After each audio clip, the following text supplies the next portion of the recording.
Firstly, I'd like to thank everyone for the opportunity, especially the National Parks Association. I've come here today after talking with Gary Scholler in regards to pulling the two sides together. I don't believe there's any future as far as protecting marine biodiversity by recreational fishermen and environmentalists fighting the battle from each side of the room, having swipes at each other. I'm here representing the Coffs Harbour Deep Sea Fishing Club, and I'd like to just give you a bit of an overview of what the Coffs Harbour Deep Sea Fishing Club comprises of. It's a registered club with approximately 5,000 members. We have 3 sections: deep sea, BRE and game fishing. As it was spoken about earlier on, fishing attitudes have changed over the years. We've come to the stage now where a lot of our fishing is done where it's tag and release or one of each species in competitions. The days of whoever catches the biggest pile of fish are long gone in the Coffs Harbour area, and I'm sure John and the spear fishermen who have very limited bag sheets of fish that they can actually take would agree. What we've done as far as trying to get less impact from fishing in the areas of Coffs Harbour, in the mid-90s, a couple of us put together a new competition score sheet. Now this comprised of 16 target species. It eliminated a lot of fish that were not sought after, which previously people had caught in competitions to be competitive, and the fish were basically just wasted. So they were eliminated off the score sheets. I think the competition format that we introduced then is still very well accepted, and we have the Easter Classic, which is a major draw card for people to come to Coffs Harbour as far as fishing goes, using that format still, and our monthly competitions. The game fishing section, majority of their fishing is tag and release, so they actually go out, they fish all day and come back with nothing. They supply a lot of information through the tagging program to fisheries, which is invaluable. And also the BRE section has limited bag limit controls. Just recently we've introduced a new part of our fishing format, and that's tag and release. We had a very successful competition which has been running for a few years now at the start of August, and for those people with anti-fishing ideology, they need to really listen to what they do in the soft plastic competition. We had 88 competitors, had 88 boats, 220 competitors, and there was 187 fish caught, and not one of those fish was taken. And that comprised of a weekend, and I'm advised that the personal spend of each of those people in the input into Coffs Harbour was $1,200. Majority of those people came from areas not adjacent to Coffs Harbour. Just a brief history on myself. I've been a fishing tragic for years. I think I was 4 years old when I first went fishing. I'm 61 next month, and very rarely a week goes past where I don't go fishing. It has altered my life considerably, and I think it was someone brushed on the issue earlier on that do we want fat kids that sit at home playing computers, or we want kids that get out and get in touch with nature? I think the majority of the people in this room are conservationists, as in recreational fishing at the moment. Years ago, conservation was something exclusively for someone who got up and wanted to ban everything, but I think these days it's changed, whereas every person that goes fishing, every person that goes surfing, people that go down the beach, they're all conservation minded. Even someone who picks up a cigarette butt in the street, that cigarette butt or the plastic bag could find its way into the marine environment and potentially kill a dolphin or some form of marine animal. Basically here today, I'm not here to have a slideshow. I'm here to talk about the issues that could possibly bring us together in the future to achieve a common goal. The only thing that benefits from us talking here today and moving forward from this is the protection of marine biodiversity. I'm not here representing any minority political group that questions marine science, because I don't believe that does anything for the objectives of this meeting today by those forms of statements. I think they've been too common in the past, and I think they should be put to bed. Although some people might have those ideologies, but I think they should just stay in their minds. Some of the contentious issues that recreational fishermen have had throughout the marine park process, I'd like to speak about today. As it hasn't been addressed to date at this meeting, but recreational fishing and the exclusion of, we believe has been the main management tool in protecting marine biodiversity in the marine park, which recreational fishermen don't subscribe to that. It's fine what Steve was speaking about earlier on, but our main focus is on the recreational fishing side of things. Going right back to the beginning, I first got involved in marine parks when it first reared its head back in 1995. I think I've been around for a lot longer than most people. It was with the coalition government, before the change of government to the Labor Party in 95, proposed to have marine parks in New South Wales. They've been Lord Howe Island and Jervis Bay. Now, Jervis Bay was a Navy area which people hadn't had access to, and I truly believe, and I've had a lot of people endorse my thoughts on the Solitary Islands Marine Park came to be as an offshoot from the Look at Me Now sewage outlet fiasco. I think back in those days when Pam Allen and Bob Martin were the two relevant ministers, and Pam used to frequent Coffs Harbour. It was a way of not having a sewage outlet in that area. It was to make it a marine park. The fact that it was already a marine reserve was a simple transition from that to this. Something that's underlined a terrible lot of consensus is the use of a precautionary principle. Now, I'm dabbling in science here, so the fact that I'm dabbling in science, and I'm not a scientific person, I'd like to read some extracts from some papers I got. And the first one is to do with the precautionary principle coming out of the Rio Declaration on Environment and Development. And this is the original version of it coming out of the Rio Environment and Development meeting. Where there are threats of serious or irreversible damage, lack of full scientific certainty shall not be used as a reason for postponing cost-effective measures to prevent environmental degradation. That has progressed to a form that has been used as far as the implementation of marine parks.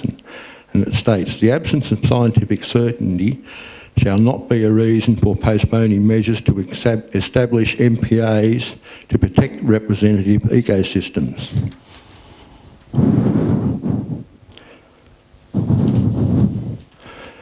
Furthermore, logical management practice would determine that the first precautionary response to the recognition that there is a problem would be to determine, insofar as possible, the cause of the problem, that is, to identify the threats. Following the identification of significant threats, threat analysis should then determine how best to address them. It is not good management, precautionary or otherwise, to take action against an assumed threat while ignoring other threats about which they may have less uncertainty. Fishing closures were the primary management measures in sensory zones in most marine parks, in spite of a lack of assessments that confirm that fishing actually represented a threat, let alone the primary threat. So bearing in mind, I think if we move forward, we need to get back to that and find out what actual threat fishing imposes. Now, something that's been trotted out on a lot of occasions is the need to have a certain amount of the area protected. It's not what's within that area, it's what percentage of the area needs to be protected. Now, would someone in the audience like to tell me what percentage of the Solitary Islands Marine Park is protected? Any takers? What percentage, I'll repeat it, what percentage of the Solitary Islands Marine Park is protected? 100%. It's protected in different forms. I can't understand how so many people can come along today and not know the answer. Anyone who trots out 20% or 30% or 50% should be protected needs to have a look at it. It's protected, as Nicola spoke at her presentation, in different forms and different degrees, range from sanctuary to general use. As far as the whole marine park goes, as a recreational fisherman, is everyone in the room aware of what kanji is? Now, kanji's a prime bait for rock fishermen. Kanji can only be taken out of general use zones. There's no general use zones on the coast in the marine park. All the general use zones are 20 fathoms of water where kanji doesn't grow. So effectively, any recreational fisherman who takes a piece of kanji off a headland is committing offence.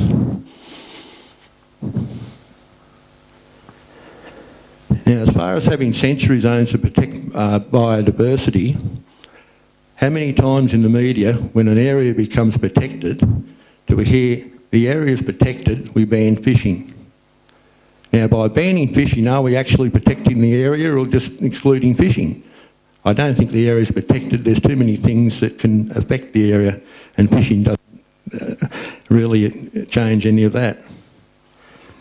Another issue that we hear is fish breed around the islands in the sanctuary zones. Now, fish are bred the same way for millions of years.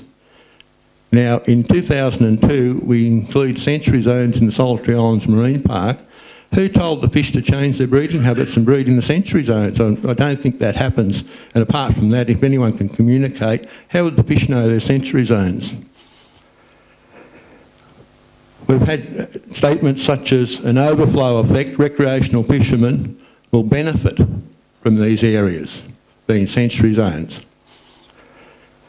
Majority of science will tell you that there's no overflow effect. The independent audit into marine parks stated, as far as overflow effect goes, unless an area is overfished, there will be no significant overflow of fish into a well-managed area. So it doesn't amount to anything. An issue that a lot of people don't understand is tropic cascades. It read its head in the independent audit. I've been asking the question for years. If we ban recreational fishing out of predominantly pelagic areas, tropic cascades is an imbalance in the system where we have predominantly larger fish impacting on the smaller fish. That doesn't seem to get addressed as an issue.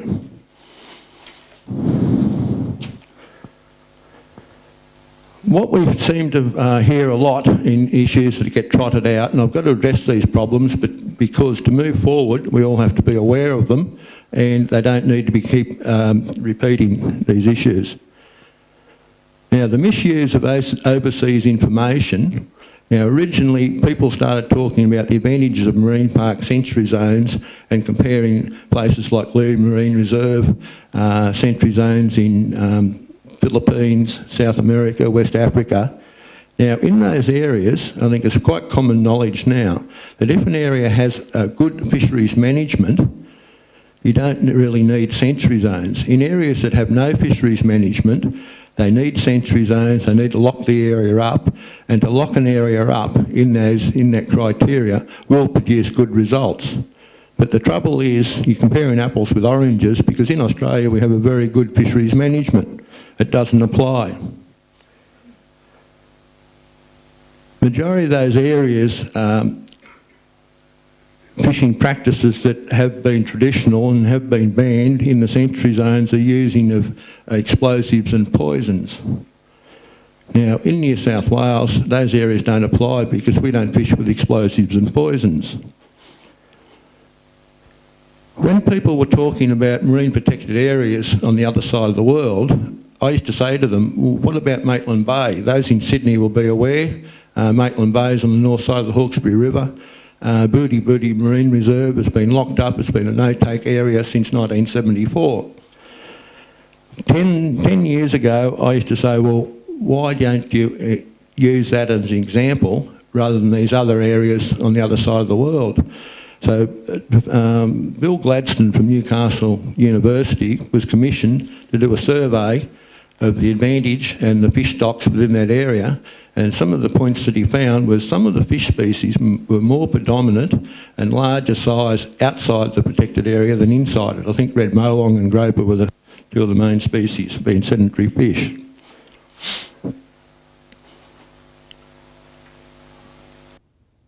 Now, I brushed on it before as far as fish management goes. Now, fish management in Australia is very, very good. We've got to look at fish management as far as other parts of the world. When you get people saying, well, let's lock up all the fishing areas and make everywhere sentry zones around Australia, Australia has one of the best fisheries managements in the world. It's bordering on scaremongering by saying it hasn't, and in reality, the fish management that we've got should support sustainable fishing. Other areas to have the same fisheries management status are the east coast of Africa, the east coast of South America, and a lot of the islands above us, excluding Indonesia and Southeast Asia. Now, if we lock up all our marine access to fish around Australia and severely reduce it and put the professional fishermen out of business, what are we going to eat? Are we going to eat Mekong catfish and Nile perch and Venemai prawns out of the pits in Southeast Asia? Is that what we really want to eat in Australia? I don't think so. Talking about fish management, I'll just do a couple of quotes here again. The reported success in such countries of less specific or less efficient forms of management, such as closures of areas to all forms of fishing, should not be considered relevant in Australia. It is difficult to understand why the Australian public is not rejoicing in the success of the fisheries management and why Australians believe they need to implement additional alternative restrictions on fishing, such as more fishing closures in NPAs.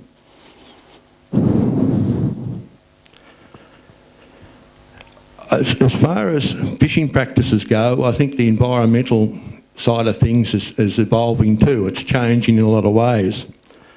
There's a couple of quotes here from Patrick Moore, a co-founder of Greenpeace, who became enchanted with the direction that particular non-government organisation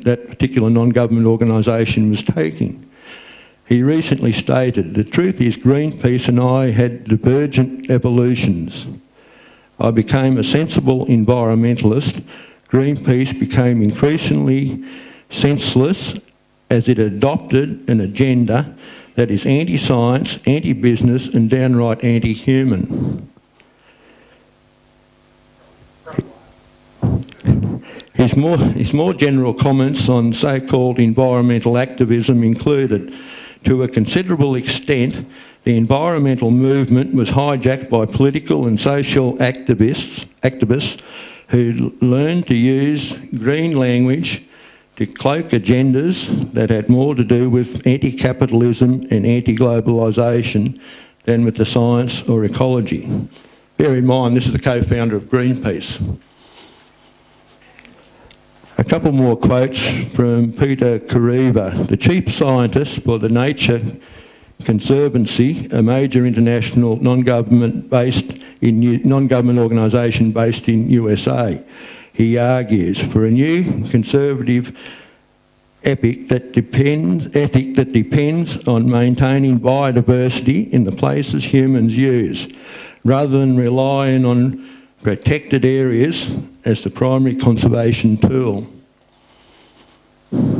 The fundamental myth that Kariba criticises is that conservation equates to protected areas. He argues that the key to maintaining biodiversity is good management of utilised areas. It is most significant to the current debate that Kariba's philosophy has been developed based on terrestrial systems that are far less naturally dynamic and resilient than marine ones, and in particular Australian marine systems where fishing is tightly managed and not a single species has been lost to fishing, noting Australia's preoccupation, in spite of its relatively excellent management of fishing, with declaring more and bigger marine parks that are in effect little more than fishing closures. Kariba comments are of particular relevance to Australia. Australian non-government organisations remain predominantly locked into the past, including outdated philosophies to which Kariba refers. The press contains a relentless barrage of anti-fishing rhetoric that is not based on sound science, particularly examples found including bottom trawling, the equivalent to using a nuclear bomb to catch rabbits. Craig Bohm, Australian Marine Conservation Society, cited Webster Sydney Morning Herald, 28th to the 8th 08. Or we now fish smaller species like anchovies and sardines right to the bottom. We're at the last chance cafe when it comes to fisheries. Darren Kindle's sides, Australian Marine Conservation Society, cited Munro 209. Basically, that demonstrates that some environmentalists are really looking hard at what we're trying to achieve here today as well. Now, what we need to do as far as recreational fishing goes, and I think the management of marine parks need to take a serious look at this as well, is look at the difference between real threats, perceived threats, and what you'll find out that I don't think recreational fishing in any of its forms is a real threat to marine biodiversity. It's an impact activity, the same as scuba diving, breathing. You can't have humans without having impacts. Real impacts need to be addressed because it's like having poison air. If the water quality is no good, nothing will survive. We need to look at agricultural practices, agricultural runoff, introduced species, habitat loss, habitat loss and degradation and sedimentation. These are the real issues we need to look in a marine park, and then when we address those issues we can say that marine park is really protected. We need to look at recreational fishing. Recreational fishing has different degrees of impact on marine biodiversity. The traditional put a line on the bottom with a heavy sinker and drop up and down and get your line snagged on the coral, that's probably the highest form of impact recreational fishing can have. If an area had coral and you want to protect the coral, sure, don't have recreational fishing with sinkers. What we can have is trolling. I'm sure any of the guys that go trolling, the game fishing will tell you they don't have any impact on the bottom. Any biodiversity that's below the surface doesn't have any problem as far as that goes. Now, when we look at things that have happened, when I first started on marine parks, we knew nothing. We were looking for information, we couldn't string two words together. As you probably notice now, I can. That's 15 years later. Some of the flaws that I've identified in the marine parks as far as the whole process goes, and one of the major ones is the local advisory committee. I think the members of the local advisory committee would say they've done a good job, but in reality, they probably have. But have they been heard at the higher levels? When the local advisory committee have their meetings, the minutes of those meetings are confidential. I've never seen one word out of one of the meetings that local advisory committees have. Now, we run our marine parks under the CAR format, comprehensive, advocate, representative. The whole process should be transparent as well. A prime example of what I've just stated is having representatives on the local advisory committee was the Coffs Harbour Council. Now, 2 years ago, on the 29th of June, I addressed Coffs Harbour Council with a view to briefing the councillors and the day staff as to where the marine park is, what's going on with the marine park, because they knew absolutely nothing. Yet Coffs Harbour Council had a member of the advisory committee. What did he tell them? Nothing. Contentious issues that also affect recreational fishermen include the Sandy Beach headland. Now, I've been heavily involved in the marine park issue since its inception in 1995. There was 3.5 years of community consultation. In Eddie Obeid's exact words, extensive and exhaustive community consultation. There was a proposal to lock up Sandy Beach headland to protect the rocky outcrops. Basically, it wasn't being locked up, fishing was being banned. When I advised Andrew Reid and several other marine park officers that we don't fish with dynamite, the rocky outcrops are perfectly safe from us fishing, it was revised. The whole process had 3 levels of community consultation, 3.5 years. I attended every extractive user group meeting, and when the final zone came out, the south side of Sandy Beach headland was locked up. That was banning any form of fishing, spearfishing, rock fishing, anything. When I questioned why it was imposed, the sanctuary zone, because on the last round of community consultation, we did a Freedom of Information Act claim on the submissions, and I personally read 835 submissions, and Sandy Beach headland was mentioned once, and the one time it was mentioned in those submissions was that it would be a good line of sight to Groper. Now, if good line of sight constitutes science to lock an area up, I may as well pack up and go home today. It doesn't. There was no reason at all to lock it up. Now, that was in the 2002 zoning plan, which was up for revision in 2007. We've still got Sandy Beach headland locked up. I'm 61. It was introduced when I was 51. Is it going to be opened up again when I'm 71 and I'm too old to use it? 10 years of marine park in Coffs Harbour.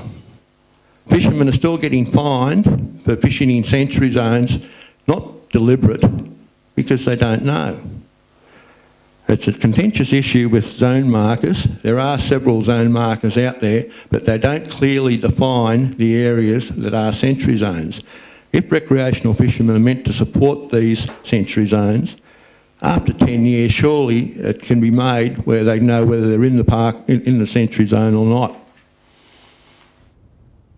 Now, when we talk to most fishermen, we have a fishing meeting, someone inevitably stands up and says, when my father was a kid, they used to walk across the entrance to Harbour on the snappers' backs, which is pretty far stretched, but that seems to come up in the blackfish for all 5 kilo. What we find is you can't take fish by whatever means and expect them to become thicker. It has to reduce their numbers, because for millions and millions of years, fish numbers and everything within marine biodiversity reached a ceiling limit. Now, that ceiling limit is what the original people that fished off Coffs Harbour enjoyed. What I am saying, and I've spoken to several marine scientists about what is the true level, or what is the bottom level as far as sustainability goes, to maintain that fish stock, and it can be as low as 30 to 40% of the original virgin biomass. What we had with the virgin biomass was something I can only explain would be similar to when you see shots of Africa when they're all starving, because if the areas could have supported more fish over the millions of years, they would have. So that was the absolute ceiling level where the area couldn't support any more fish. I'd like to conclude by saying healthy fisheries managed sustainably, pristine water quality, abundant habitat, to aid successful fish recruitment and population overwhelmingly committed to both enjoying and protecting the resource are some of the most important factors in ensuring a strong future for recreational fishing. In addition to challenging the basics of many of the existing sanctuary zones with the Australian marine parks, there is both scope and precedence for arguing that the presence of recreational fishers aids enforcement and compliance, and can provide an invaluable source of data and information which the lockout currently prevent. We will not unscramble the current network of marine parks, but we should be aiming to reshape what occurs within them and to review the criteria for their introduction and implementation using best practices from elsewhere. The recreational fishing sector enters into partnerships with like-minded organisation groups, and this is a recommendation from what I'm quoting, and as a recreational fisherman I thoroughly agree with it. the recreational fishing sector enters into partnerships with like-minded organisation groups and prominent individuals to prepare a coordinated policy position on marine parks and their contribution to sustainable and effective fisheries management. This work to be informed by the emergent UN guidelines and experience from elsewhere with the intent of rebuilding community support for scientifically justified marine protection measures and working with governments to overhaul their current operation management structures. In summing up, if there's not community acceptance, we're wasting our time. We have to get the whole of the community on side as far as protecting marine biodiversity. That's not the situation at the moment. Thank you.